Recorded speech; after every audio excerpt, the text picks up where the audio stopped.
I started rescuing animals around 5 years ago, probably around 5 years ago. 9 years ago was when I first got my first dog, and a year and a half later I rescued a ex-fighting Tosa Inu, and then from then on it was just more and more and more and more. In my opinion, animals should never be used for human profit, so breeding and selling and showing like pet cafes and zoos and stuff. It's not a great place for them, it's not a good environment for them. If you're thinking of getting animals, if you love animals, please adopt, please support shelters. You can visit shelters and read to dogs. There's so many other activities that you can do that could really benefit animals.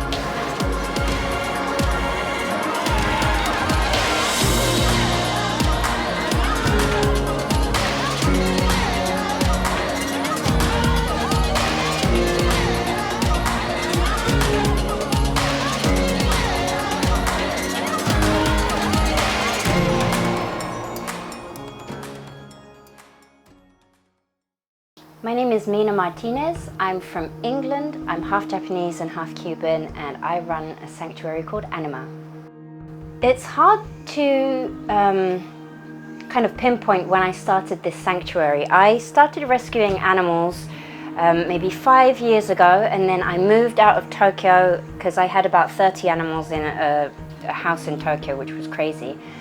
I moved them all out to the countryside where we could have large property and lots of space to run around, and I just got more and more animals coming in, and now I have over 100, so I think maybe I would say that I was a proper sanctuary from around 2 years ago.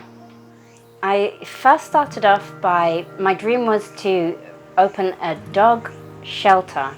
And I'm a licensed dog trainer, so my plan was to open a dog shelter and train dog trainers, upcoming dog trainers, and the tuition fee for their dog training program would help feed the dogs, and the dogs would get proper training, and then they'd be ready for a forever home. But I started rescuing dogs with aggression problems and like ex-fighting pit bulls and stuff. And so rescues started to depend on me to take on the more difficult cases, and then I got like large snakes and all kinds of like different difficult animals that people can't usually take care of. So now my mission is just to rescue as many animals as possible and try and inspire other people to do it too. My daily routine, my daily routine is crazy. I usually wake up between midnight and 2 a.m. and then I take the dogs out. Sometimes I can take them all out together, sometimes they're too excited and I take them out like 2 by 2 or 1 by 1. And then I have everyone walked and fed by the time the birds wake up, and then from then on it's just rushing around feeding everyone because there's 100 animals and over 100 animals, and I have to feed, and then clean up the cages, toilets and stuff, and that's basically all it is until I go to sleep. And I go to sleep at around, well, when the sun goes down, so at the moment around 7:30. There are numerous challenges that I face in every aspect of being an animal sanctuary, from the labor.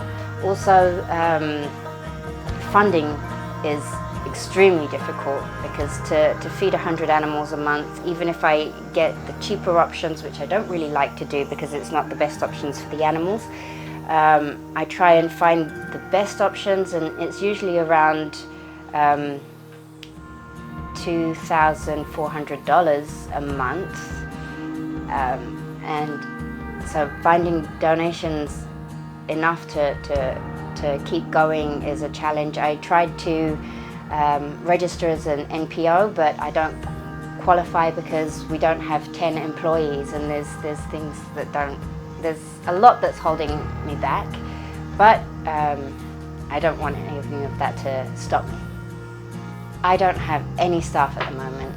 I am looking to start up a volunteer program where people can come once a month or twice a month so that the animals can get familiar with the volunteers and also they understand how things work, and I can just give them a list of things that they can do that day and then get that done. But at the moment I don't have any.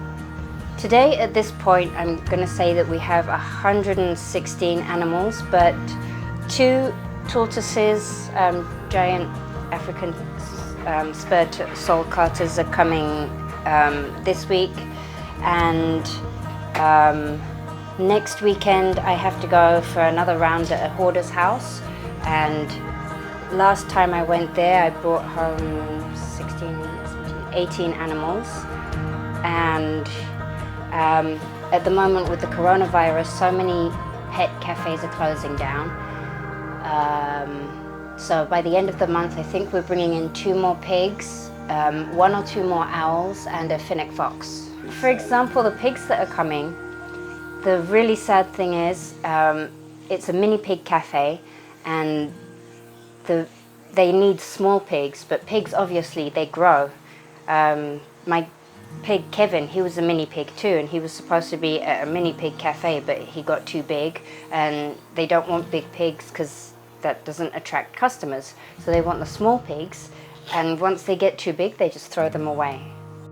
There are, of course it's better to be in Chiba, but there are a lot of difficulties being this far out into the countryside, because if there's animals in Tokyo that need pickups, I don't drive and I need to find someone that's going to pick animals up and help with transport.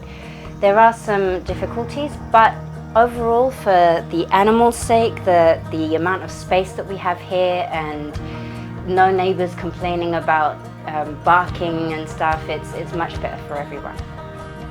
At the moment I think people have just started to notice me because there aren't any animal sanctuaries in Japan. If you search for animal sanctuaries in Japan, you don't really get any hits. I think the AnimO is one of the only hits that you will get. So I think that's how people find out about us, because it's a very unique place.